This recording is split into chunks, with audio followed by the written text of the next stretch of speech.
J'ai beau être un artiste qui utilise des phénomènes invisibles à l'œil nu dans l'unique but de philosopher. Il y a des fois où la science me rattrape bien malgré moi. Pour parler du bonheur, j'ai entrepris de figer le moment où ce bouchon sortira de cette bouteille de vin effervescent.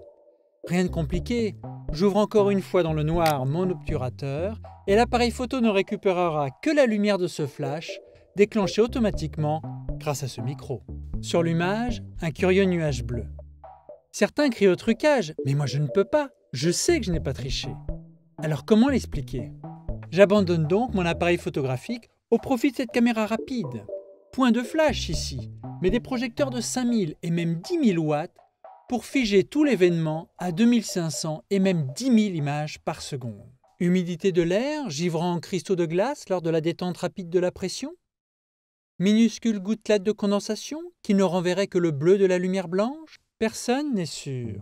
Alors même que des chercheurs étudient la phénoménologie des vins effervescents depuis des années. Qu'à cela ne tienne, une journée de prise de vue fut organisée avec le CNRS de Reims pour étudier plus en avant ce qui s'apparente à une découverte. 29 bouteilles de champagne ont été ouvertes devant la caméra ce jour-là.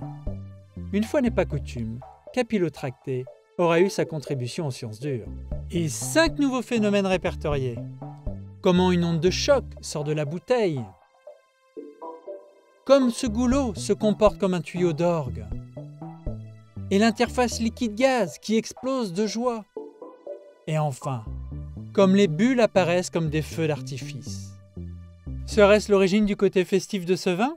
Mais à quoi bon toutes ces gerbes? On ne se saoule pas au CNRS. Et de toute façon, on ne changera pas la recette millénaire du champagne pour autant. C'est comme si le progrès était l'opium du peuple. On s'adonne à la science afin qu'elle repousse les limites du monde, afin d'améliorer notre condition. Mais le bonheur n'est atteignable que si nous acceptons les limites de nos vies. Une fois fait le deuil d'une liberté absolue, chaque instant de vie peut alors devenir une véritable célébration.